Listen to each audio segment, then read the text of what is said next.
Hi friends, welcome to my daily vlog channel. இன்றைக்கி நம்ம பருப்பு தட்டை ரெசிபி எப்படி செய்யுதுன்னு பார்க்கலாம் வாங்க.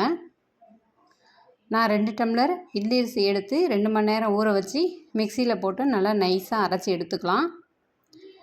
இட்லி அரிசி போட்டால் தாங்க நல்லாயிருக்கும், இல்லை அப்படின்னா நீங்கள் சாப்பாட்டு அரிசி கூட போட்டுக்கலாம்.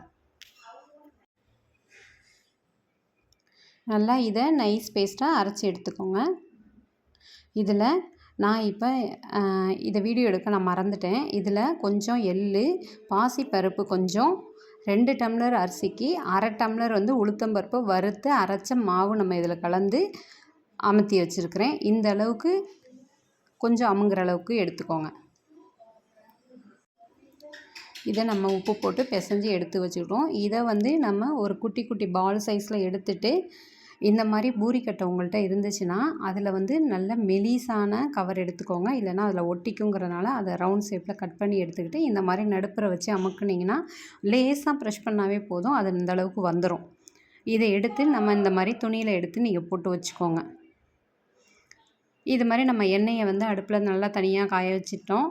இந்த மாதிரி எடுத்து வச்சுக்கிட்டா ஈஸியாக இருக்கும் டக்கு டக்குன்னு எடுத்து போடுறதுக்கு. இப்போ ஒரு ஈடுக்கு நம்ம 5, 6, 7 போட்டுடலாம்.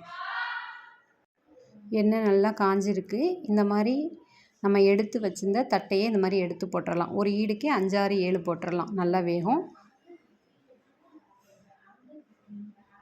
போட்டு 2 பக்கமும் செவந்தவனே திருப்பி திருப்பி போட்டு எடுத்துடலாங்க. நல்லா மொறுமொறுன்னு செம்ம டேஸ்ட்டாக இருக்கும். ஆனால் சிம்பிளான ரெசிபி தான். நீங்கள் மாவு கலக்கிறதுல தான் இருக்குது. மாவு கலந்துட்டிங்கன்னா டக்கு டக்கு டக்குன்னு எடுத்து போட்டுடலாங்க. ப்ரெஷ் பண்ணி எடுத்து போட்டுடலாம். இப்போ இந்த சைடு வெந்துடுச்சு. இதை நம்ம பிரட்டிடலாம். வெள்ளையாக தாங்க இருக்கும், ஏன்னா நம்ம அரிசி மாவு கம்மியாக தான் உளுந்த மாவு சேர்த்துருக்கோம். இப்போ நல்லா 2 பக்கமாக வெந்துருச்சு. இந்த பாருங்கள் எந்த அளவுக்கு நல்லா வெந்து மொறுமொறுன்னு இருக்குது. இதே மாதிரியே நம்ம எல்லா தட்டையும் இந்த மாதிரி அமுத்தி எடுத்து போட்டு எடுத்து வச்சிடலாங்க. சிம்பிள் ரெசிபி தாங்க, செம்ம டேஸ்ட்டாக இருக்கும். ட்ரை பண்ணி பாருங்கள். பருப்பு இந்த மாதிரி இருக்கிறதுனால குழந்தைங்க முதற்கொண்டு நல்லா விரும்பி சாப்பிடுவாங்க.